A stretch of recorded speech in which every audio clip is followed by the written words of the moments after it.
Hi, I'm Bergaglia. I'm looking after the alternative accommodation business for Booking.com globally. Been there for 5 years and also looking after some other growth segments like families and long stays.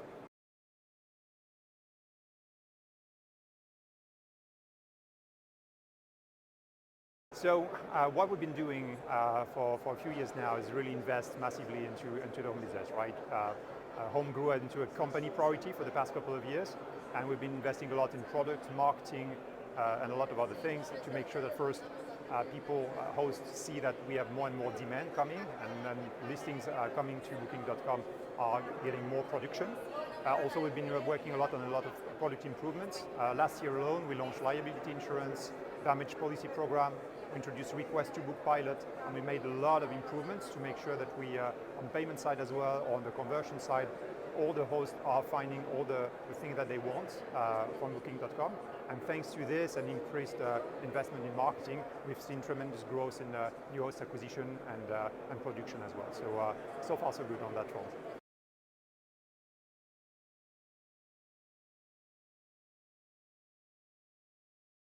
Yeah, so coming out of the pandemic, we had our best 2022 year, like best year ever for home last year, with 56% growth year on year and 12% growth versus pre-pandemic levels. And this comes from all the things I mentioned, product improvements, demand, investments, etc. And coming out of that strong 2022, Q1 was a record Q1 for us on the home side, 45% growth year on year in Q1. So very strong over the world, particularly strong also in the US, even though the volumes are still low compared to, for example, big countries like big regions like Europe. But yeah, overall very, very strong demand coming to Booking.com. More and more customers who've booked home with us coming back. So 3 out of 4 people who have booked a home with us come back to book homes again. And I think one thing that is also very important is the lion's share of the Booking.com customers haven't tried a home yet, or booked a home yet with Booking.com. So that's a lot of potential still that we are starting to unlock even more in Q1 and for the rest of the year. So very optimistic about the rest of the year right now.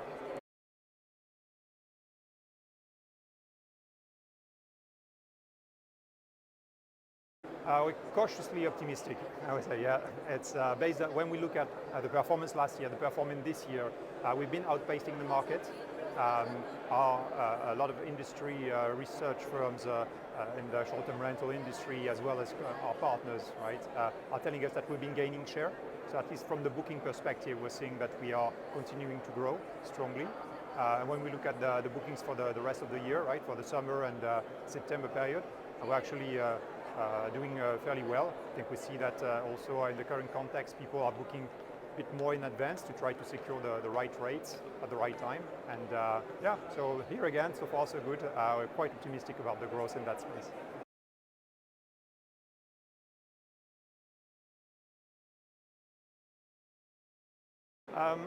Value for money, I think, is one.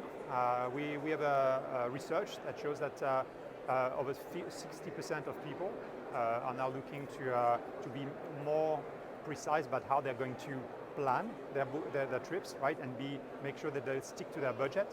So they will be very conscious about where they book and how they can manage to get the best value for money. So especially when it comes to loyalty programs or different discounts, I think this is what they want to be able to secure. So I think that's one. Flexibility as well, right? If you book in advance to secure the rates, you never know what will happen again. So flexibility and cancellation is very important. And we see that I mentioned a lot of bookings for the summer, but more bookings with a flexible cancellation policy and a few other things like this. So I think this is really what people need to keep in mind, especially if they want to grow with Booking.com, is flexibility is key and value for money, so making sure you have the right rates at the right time, etc.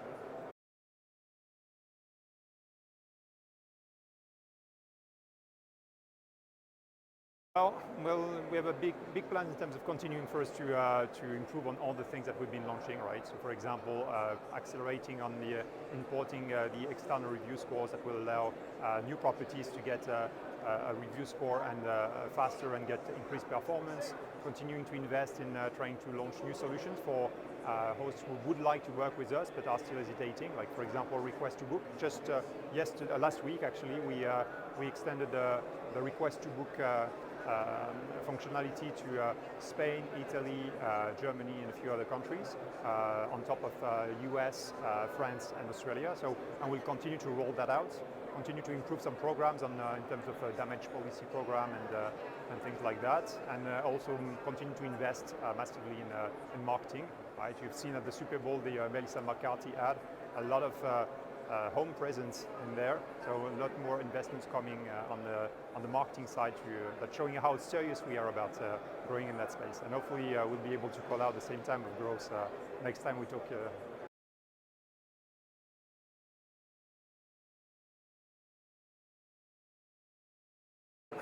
Well, I live in Amsterdam, so maybe for the sun first, in Málaga. No, but seriously, I think it's just to meet with the partners, continue to be connected with all the property management companies, all the industry, trying to get more feedback about what we can do to improve, just be in touch with everybody about the problems that we all face together, regulation, innovation, professionalization of the industry, etc. Continue to discuss that on stage or off the record. And I think these moments are important. This is how we shape the future of the industry. So every time we can be there, be it Vitur or other type of events, we're making it happen.